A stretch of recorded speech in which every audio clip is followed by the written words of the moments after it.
হে বন্ধুরা, welcome back to our channel. কেমন আছো তোমরা সবাই? আশা করি তোমরা সকলেই খুব ভালো আছো। আমিও ভীষণ ভালো আছি। তো আজকে হচ্ছে গিয়ে তোমার একটু অনেক দিন খেতে খেতে গল্প করা হয় না, ডাব চিংড়িটা এখানে দেখা যাচ্ছে, মা আমার জন্য 2 পিস রেখেছে। ভালো লাগে না, মিষ্টি মিষ্টি লাগে খেতে। তো যাই হোক, চলো অনেক দিন গল্প করি না, আজকে ভাবলাম গল্প করি। এখানে ওই যে মা যা খেয়েছে, লোটে মাছ আর পমফ্রেট মাছ হয়েছে। আর এখন বাজে হচ্ছে 3:20। তা ভাবলাম একটুখানি গল্পই করি তোমাদের সাথে, অনেক দিন গল্প গুজব করি না।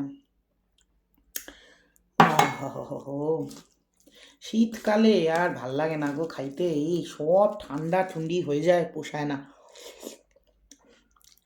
এত জুট করে রান্না বান্না করে, তাও তো আমরা শীতকালে এবার নতুন আলু আনছি না।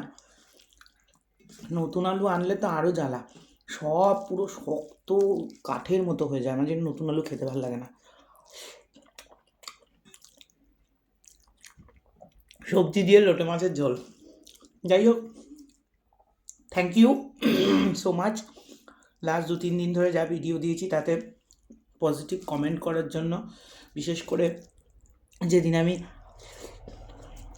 আমার মেয়ের বাড়ির ট্যুরটা দিয়েছি, এখনও তো কিছুই কমপ্লিট হয়নি আমাদের, এখনও হ্যান্ডওভারই করেনি। তো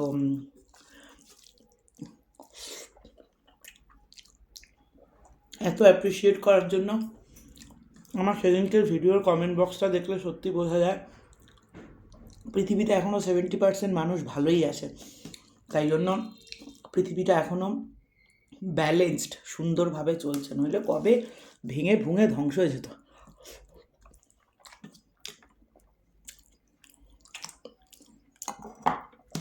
আর আমি একটুখানি জ্ঞান দিতে ভালোবাসি, জ্ঞান দেওয়াটাই আমার এই চ্যানেলের কাজ। জ্ঞান দিয়ে আমি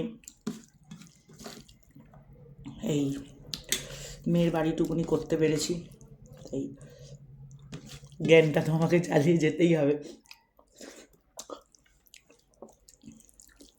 যাই হোক, থ্যাংক ইউ আবারও।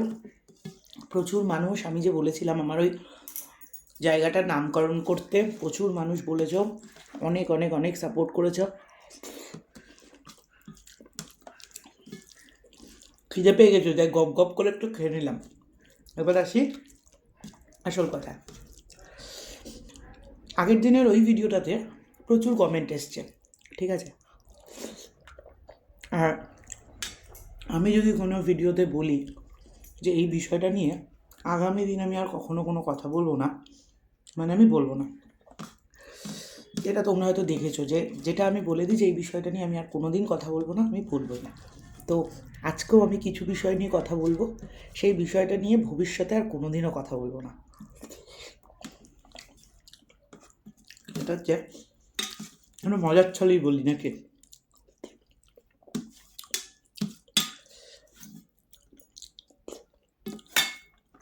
ভাত শেষ, খাওয়াও শেষ। আমি যখনই তোমার কি বলে মানে কোনো কিছু বলি বা কোনো কিছু করি, তার পেছনে বেশ কিছু কারণ থাকে। সেটা হচ্ছে গিয়ে, আমাকে একজন কমেন্ট করলো, একটা একটা করে কমেন্টের রিপ্লাই করি, নামগুলো নেবো না, হ্যাঁ। আমাকে একজন কমেন্ট করেছে ওখানে যে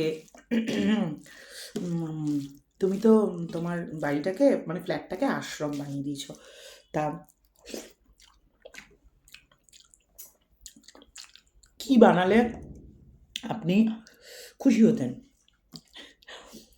আশ্রম তো ভালো, আমার মনে হয় না তাতে কোনো অসুবিধা বা কিছু খারাপ আছে। এটা আমি মজার ছলেই নিয়েছি, ওনার মনে হয়েছে আমার তাতে, উনি বলেছে দেখো আমি যখন একটা কিছু বলবো তার এগেনস্টে তো যদি 15 জন মানুষ ভালো বলে তো 10 জন মানুষ খারাপ বলতেই পারে। এটা যার যার বাক স্বাধীনতা, আমাদের দেশ আমাদের এই স্বাধীনতাটা দিয়েছে। আর এই স্বাধীনতাটা দিয়েছে বলেই যেখানে সেখানে যা খুশি বলা যায়। এবারে আমিও তাদের যা খুশির উত্তরে আমারও সেইটুখানি স্বাধীনতা আছে যে আমি আমার প্রস্তাব তাদের সামনে রাখতে পারি। তো আমিও মানে তারা ক্রিমিনাল নয় যে, আর আমি সরকার নই যে তাদের আমি শাস্তির ব্যবস্থা করব।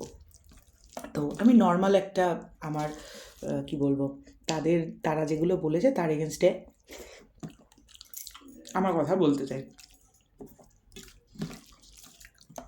সেটা হচ্ছে, একজনেরটা তো বললাম, এবার হচ্ছে গিয়ে একজন কমেন্ট করেছে ভণ্ডামি,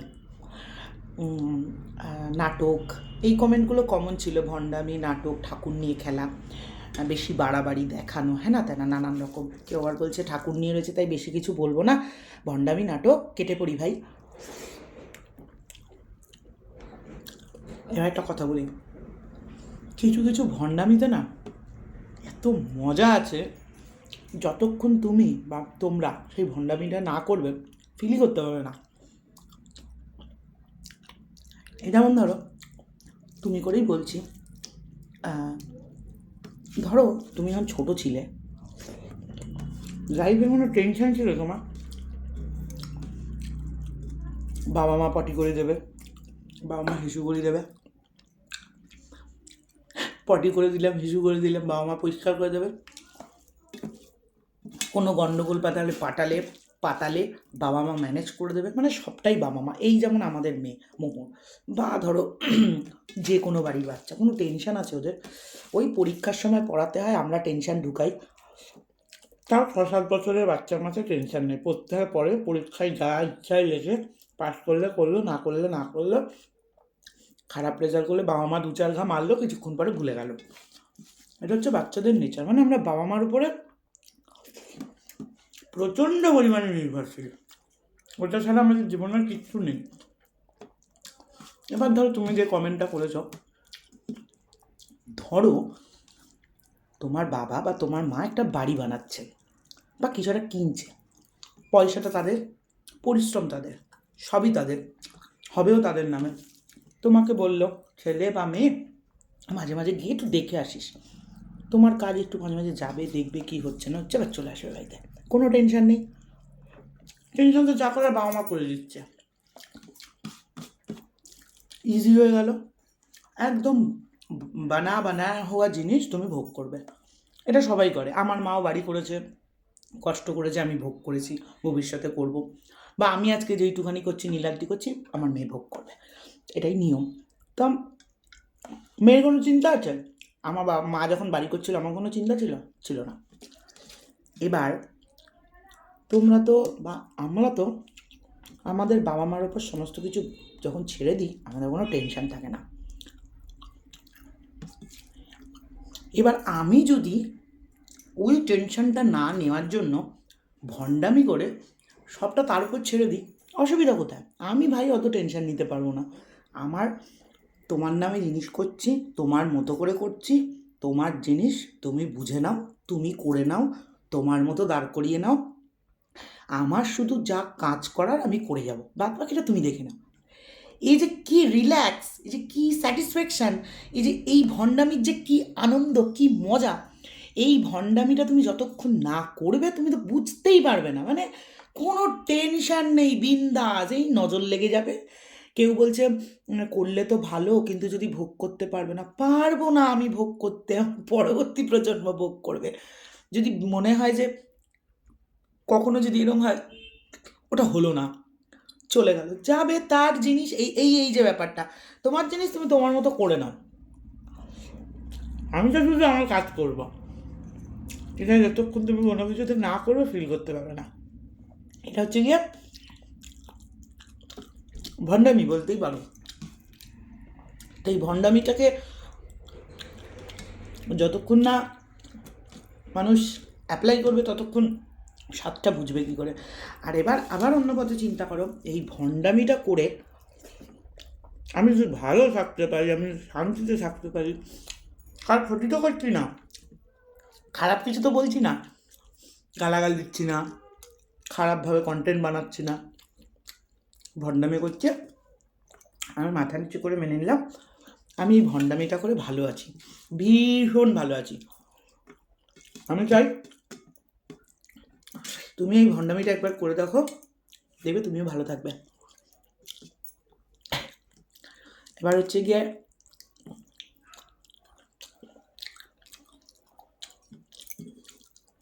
পমফ্রেট মাছটাতে যা টেস্ট না, কি বলবো, মা বানিয়েছেও ভালো। তারপর কি বলে,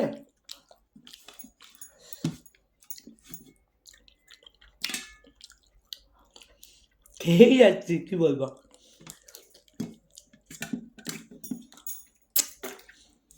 এইসব ঠাকুর দেবতা না করে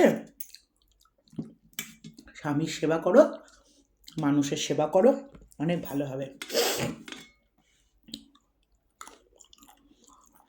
আমি আমার জীবনে রান্না বান্না, মানুষের সাথে মেশা, যা কিছু শিখেছি আমার দিদার বাড়ির লোকেদের থেকে শিখেছি। আমার পরিবার পরিচিতি খুব একটা ভালো না থাকলেও আমার আপব্রিঙ্গিংটা না একটু অন্যরকম জায়গায় হয়েছে। মানে আমার পারিপার্শ্বিক পরিবেশের সকলেই খুব শিক্ষিত। আমি ছোটোবেলা থেকে আমার দাদু, মানে যার কথা বলছি, তিনি গান্ধীজির নাম আশা করি শুনেছেন।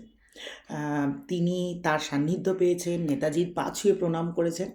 তো আমি আবার সেই মানুষের সঙ্গে ছোটোবেলা থেকে বড় হয়েছি, বুঝলেন তো। তো ছোটোবেলা থেকেই রামায়ণ মহাভারত গল্প শুনে, গীতার বাণী শুনে বড় হয়েছি। তখন ওই সবের মাহাত্ম্য বুঝতাম না, আমাদের কাছে গল্প ছিল, নানান রকম রাক্ষসীর গল্পও তো ভাল লাগতো। তো সময়ের সঙ্গে খালি গ্রেভি উঠে যাচ্ছে, তো সময়ের সঙ্গে সঙ্গে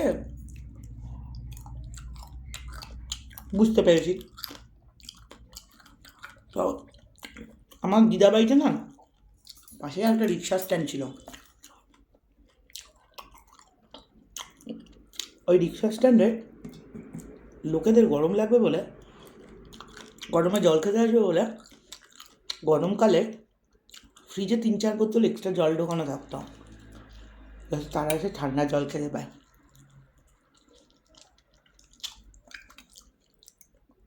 তারপরে বাবা আজকে তো মা এটা ঝালঝাল বানায়নি, না খেয়েই বদনাম করাটা তো মোটে ঠিক হয়নি। না, আমি মায়ের বদনাম করি না, আমি বলেছি আমার ডাব চিংড়ি ভাল লাগে না, কারণ মিষ্টি মিষ্টি হয়।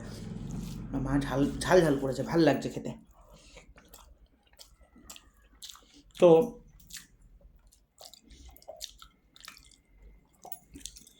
এই একটা ফোন হয়েছে, তা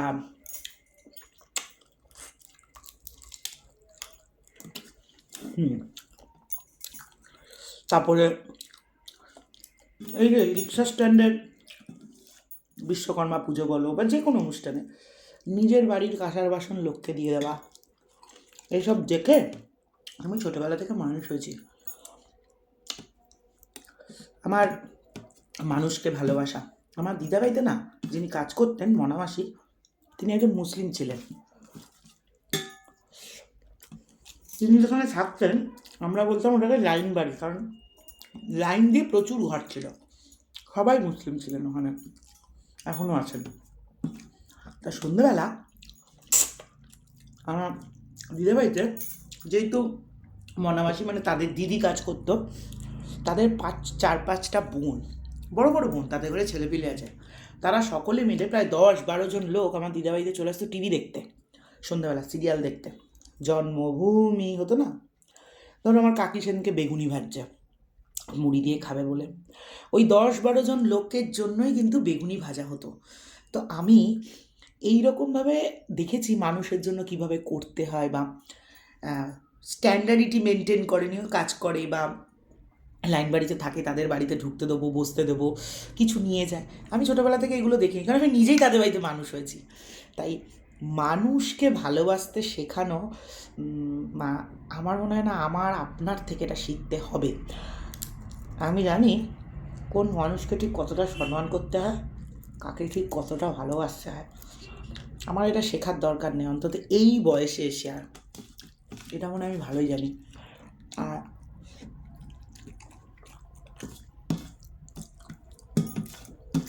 আমি কি শুধু সম্মানের জিনিস, ভালোবাসার জিনিস নয়।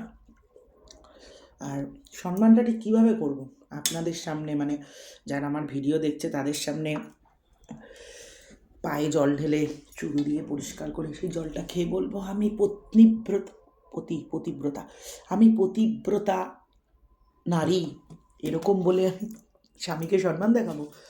আচ্ছা, খেতে বসে সবথেকে খারাপ খাবারটা আমি খাবো আর ভালো খাবারটা স্বামীকে দিচ্ছি, মানে আমি স্বামীকে সম্মান করি, ভালোবাসি, স্বামীর সাথে সাথে কাঁধে কাঁধ মিলিয়ে চলে একটা সংসারকে উপরের দিকে নিয়ে যাচ্ছি, সচ্ছলতা বজায় রেখেছি, মেয়েকে স্বাচ্ছন্দ্যে মানুষ করছি, সেটা বোধহয় স্বামীকে সম্মান করা নয়। স্বামীকে সম্মান করতে গেলে সবসময় স্বামীর সামনে মাথা নিচু করে ঘরের কাজ করে ঘরবন্দি হয়ে ঘুমটা দিয়ে থাকলে মনে হয় স্বামীকে সম্মান করা হয়। চিন্তা ভাবনাটা পাল্টান, দরকার আছে। সমাজ অনেকটা এগিয়ে গেছে, এত পিছিয়ে থাকলে চলবে? মেনে নেবে না তো।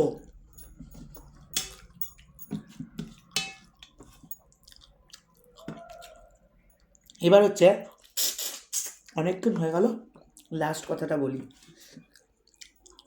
একটা মানুষ, আমি যে আমার মেয়েকে ক্যারাটে শেখাই, আমাকে কেউ কিন্তু কোনোদিনও বলেনি মমিতা এত ছোট বাচ্চাকে ক্যারাটে করিও না, কোন সময় হাতে পায়ে লেগে যাবে।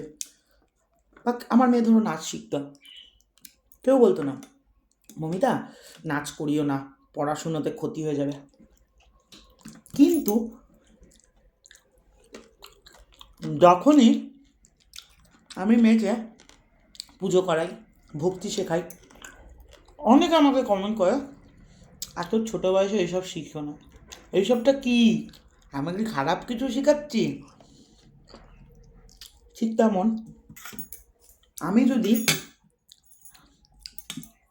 যেটা করেছি, যেটুখানি করতে পেরেছি, বলতাম সব আমি নিজের ক্ষমতায় করেছি, সব আমি আমার নিজের জন্য করেছি, আমি প্রচুর খেটেছি, এই করেছি ওই করেছি, তখনও লোকে বলতো এমন কি করেছো এইসব। তারপরে যেহেতু আমি আমার নিত্য জীবনে কোনো একটা শক্তির কথা বারংবার বলেছি বা তাকে নিয়ে কখনো কখনো ভিডিও করেছি, তাই বারবার আমাকে কেন শুনতে হয় এই কথাটা, বাড়াবাড়ি, ভণ্ডামি, নাটক দেখানো কেন? আমার আমার এটা আজ নয়, আমার বহু দিন থেকে এটা প্রশ্ন, বহু দিন থেকে, যে বার কেন, আমি কি এমন খারাপ দেখাই যার জন্য তোমাদের মনে হয় ভণ্ডামি? হ্যাঁ, কোনো একটা সময় ছিল যখন আমি অন্যায় করেছি, যদি আমি কখনো অন্যায় করি তোমাদের সামনে মাথা পেতে স্বীকার করতে আমার কোনো ভয় নেই। বহু বছর আগে আমরা একবার পুরী গেছিলাম, মনে আছে? মস্ত বড় অন্যায় করেছিলাম সেদিন। তখন আমরা গোগলকে নিয়ে গিয়ে, গোগলকে ট্রেনের মধ্যে নিয়ে গেছিলাম এবং গোগল সিটে বসেছিল, আমরা ওখানে লুচি মাংস খাচ্ছিলাম। এটা ছিল আমার অন্যায়, অন্যায় না পাপ। ওটা নিয়ে আমাকে যারা যারা সেই সময় কমেন্ট করেছিল, আমি একবারের জন্য ওই কমেন্টে ঝগড়া করতে যাইনি, বা সেই কমেন্টে বলিনি না না তোমরা ভুল বলছো, ঠিক বলেছে। গুগলকে নিয়ে যাওয়াটাই আমাদের ভুল হয়েছে। নিয়ে যেতাম যদি আমরা পুরোটা নিরামিষে মেনটেন করতাম বা ঠিকঠাক করে তাকে রাখতে পারতাম, ভুল হয়েছিল আমাদের। এবার ব্যাপার হচ্ছে,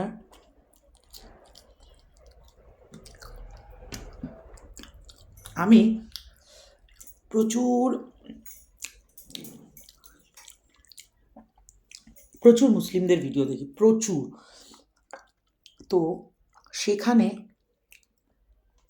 তারা যদি তাদের শক্তি নিয়ে কথা বলে বা তাদের আরাধ্য নিয়ে কথা বলে, কেউ কিন্তু তাদেরকে গিয়ে বলে না তারা বাড়াবাড়ি করছে। আমার প্রশ্ন এখানে, আমি বা আমার মতো যারা ভগবানে বিশ্বাস করে, আমরা যখনই এই আমাদের ভগবানের প্রতি বিশ্বাস, ভগবানের প্রতি ভালোবাসা দেখাতে যাই, এই কমেন্টটা কেন আসে? আর আমি কিন্তু সেই ধরনের ইউটিউবার নই যে আমার ভিউ কমে যাবে, আমার সাবস্ক্রাইবার কমে যাবে, বা আমি নতুন কিছু করেছি বলে আমার তাতে আমার কি বলবো চ্যানেলে একটা খারাপ ইমপ্রেশন পড়তে পারে, তার জন্য আমি মুখ বুজে থাকবো এই বিষয় নিয়ে কথা বললে, বা যেটা আমার হকের কথা সেটা আমি বলবো না, সেই টাইপের মানুষ কিন্তু আমি নই। পয়সার লোভ এই পৃথিবীতে সবার আছে, আমারও আছে। পয়সার লোভ আছে বলেই না কাজ করতে বসেছি। পয়সার লোভ আছে মানে এই নয়, যেটা যুক্তির কথা সেটা বলবো না। তো আমার ভালো লাগার জায়গা, আমার ভালোবাসার জায়গা, আমি ঠাকুর নিয়ে এরকম টেবিলে বসিয়ে এখানে গোপাল বসিয়ে বলছি না বাবা তুমি মটন খাও, সেটা আমি করতে পারি না, ওটা ভণ্ডামি। ঠাকুরকে নিয়ে আমি চারিদিকে ঘুরে বেড়াচ্ছি না, ওই পার্লারে বসিয়ে তার হেয়ার ওয়াশ করছি না, ওটা ভণ্ডামি। আমি আমার ফিলিংসের কথা বলছি। অনেকে আমায় জিজ্ঞাসা করে দিদি তুমি কিভাবে এটা করো ওটা করো, আমি সেটা বলছি। আমি এমন কিছু করছি না বা আমি এমন কিছু বলছি না যার জন্য তোমরা বারবার আমি ভগবান ওরিয়েন্টেড কোনো কিছু দেখালেই আমাকে এসে বলবে ভণ্ডামি ভণ্ডামি। তোমাদের যদি মনে হয় আমি ভণ্ডামি করছি, আমি ভণ্ডামি করছি, আমার তাতে বিশ্বাস করো কিচ্ছু যায় আসে না। আর আজ এই ভিডিওতে আমি এই বিষয়টা নিয়ে শেষ কথা বলবো। আমি একজন হিন্দু, আমার কাজ ঠাকুর পুজো দেওয়া। আমার নিত্য জীবনে সকালবেলা ঘুম থেকে উঠে ব্রাশ করা, পটি করা, হিসু করা, খাওয়া দাওয়া যেমন আমার কাজ, এভরিডে আমার পুজো করাটাও কাজ। আমার ওই এভরিডের ব্লগ যদি তোমরা দেখো এবং সেখানে যদি এই পুজোটা ইনক্লুড থাকে, তোমাদের যদি মনে হয় ওটা তোমরা দেখবে না, ওই পার্টটুকুনি প্লিজ স্কিপ করে যেও। আমি একটা নতুন জিনিস করেছি, সেটা আমার মনে হয়েছে যে আমি খুব সাধারণ একটা মানুষ, আমার প্রতি কারোর ভালোবাসা, কারোর স্নেহ বা কারোর হাত না থাকলে আমি এটা করতে পারবো না, এটা আমার বিশ্বাস। এই বিশ্বাসটাতে কি আমি তোমাদের কারো ক্ষতি করেছি? এই বিশ্বাসটা আমাকে আমার জীবনে চলার পথে এগিয়ে নিয়ে যাচ্ছে। এই বিশ্বাসটার জন্য কি আমি কোনো খারাপ বার্তা দিয়েছি কাউকে, যে এইটা একটা জিনিসে বিশ্বাস করলে তোমরা নতুন কিছু তৈরি করতে পারবে? আমি কি কোনো খারাপ বার্তা দিয়েছি? দিইনি তো। তাহলে এখানে নাটক, এখানে এই, এখানে ওই, এখানে সেই, প্লিজ বলো না। আমার খুব খারাপ লাগে শুনতে কথাগুলো। আর যারা যারা এই কমেন্টগুলো করেছো না, দুর্ভাগ্যবশত তারা প্রত্যেকে আমার কমিউনিটির হিন্দু। হিন্দু মুসলিম এসব ছেড়ে দিলাম আমি। একটা মানুষ ভালো থাকছে, ভালো আছে, হতেই পারে তোমার সেটা পছন্দ হচ্ছে না, ইগনোর করে যাও। আমার এরকম অনেকের ব্লগ আছে দেখতে ভালো লাগে না, আমি দেখি না। অনেক আমার এক এক সময় পছন্দের ইউটিউবার ছিল, আমি এভরিডে তাদের ভিডিও দেখতাম। ওই যে আগের দিন বললাম সৌমালি, আমি প্রচুর ভিডিও দেখতাম তার। MS ফ্যামিলি ভীষণ দেখতাম ওদের ভিডিও, আমার ভাল লাগতো। মন্দিরার অত সুন্দর করে গুছিয়ে কাজ করা ভালো লাগতো। একটা সময় পরে মনটা উঠে গেল, দেখা বন্ধ করে দিলাম। আমি তো গিয়ে তার ভিডিওটা দেখে গিয়ে তাকে কমেন্ট করি না। এইবারে আমার কথা হচ্ছে গিয়ে, আমাকে একজন কমেন্ট করেছে আগের দিন, দিদি সবটা মহাপ্রসাদ হয় না। ঠিক বলেছো, এইসব খেতে খেতে ওই নাম নেওয়া উচিত নয়। ঠিক বলেছো, খুব সুন্দর করে বুঝিয়েছে। আমি অন্যায় করি, আমি ভিডিওতে ভুল করি, আমাকে সুন্দর করে বুঝিয়ে দাও, একটুখানি বকেও বুঝিয়ে দিতে পারো, আমি অবশ্যই মেনে নেবো তোমাদের কথা। আমি তো শিখতে এসেছি এখানে, আমারও তো এটা শেখার জায়গা। আমি প্রথমেই বলেছি আমি যদি কিছু ভুল করি আমাকে তোমরা শিখিয়ে দিও, আমাকে তোমরা বলে দিও। কিন্তু প্রত্যেকবার আমি কিছু দেখালেই এই এক জিনিস, নাটক নাটক, ভণ্ডামি ভণ্ডামি ভণ্ডামি। ভণ্ডামি অন্য লেভেলের হয় ভাই। আমি এই কথা বলে এমন নয় যে আমার এই একটা ভিডিও থেকে আমি 50,000 1,00,000 ভিউ হয়ে যাবে, আমি প্রচুর টাকা কামাতে পারবো। আমার এই কথা বলা নিয়ে আমার ভিউ প্রচুর কমে গেছে, আমার তাতে কিচ্ছু যায় আসছে না। কেন আসছে না? কারণ আমি জানি আমি অন্যায় কথা বলছি না। আজকে আমার ভিউজটা কম হচ্ছে আমি হকের কথা বলছি বলে। আর এই জিনিসটাই আমার যদি কন্টিনিউ থাকে, আজ আমার সময়টা খারাপ যাচ্ছে, আর আগামী দিনগুলোতে আমি যদি আমার জায়গায় ঠিক থাকি, ঠিক আমার আমার যা প্রাপ্য আমি ফিরে পাবো, এটা আমার চিন্তা ভাবনা। যারা বলে না, বলে না, আমি আমার ওয়ে চেঞ্জ করব না। আমার যা কাজ আছে আমি করে যাব। আমার প্রত্যেক দিন ভগবানকে দেখানোর কাজ, ভগবানের কথা বলা কাজ আমি বলবো। যারা দেখার তারা দেখবে। তোমাদের যদি মনে হয় যে তোমরা আমি বাড়াবাড়ি করছি, জ্ঞান দিচ্ছি, প্লিজ। আমি কিন্তু আমার খারাপ কিছু দেখলে তোমরা আমাকে বলো, আমি সব সময় মেনে নিই। আমি বলি যে হ্যাঁ হ্যাঁ আমার একদম একদম। অনেকে কমেন্ট করে, আমি গিয়ে বলি একদম আমার অন্যায় হয়েছে, আমার ভুল হয়ে গেছে, এটা আমি বলে দিই সব সময়ের জন্য। কিন্তু এই বিষয়টা আমার একান্তই ভীষণ একটা, কী বলবো, একটা মনের জায়গা। তো এই জায়গাটাতে প্লিজ আমি রিকোয়েস্ট করব আঘাত করো না। এবং আমি জানি আমার মতো অনেকেই আছে তারা খুব বিরক্ত হয়, অনেকে কমেন্টের নিচে গিয়েও কমেন্ট করে।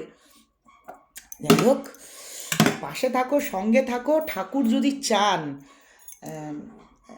এই যারা বলেছিল নাটক ফাটক, যখন পুরোটা রেডি হয়ে যাবে তার জিনিসটা, তখন দেখবে আর ভাববে, বলবে যে নাটকটাকে কিন্তু আমি বাস্তবে রূপায়িত করতে পেরেছি। চলো, আজকের মতো টাটা।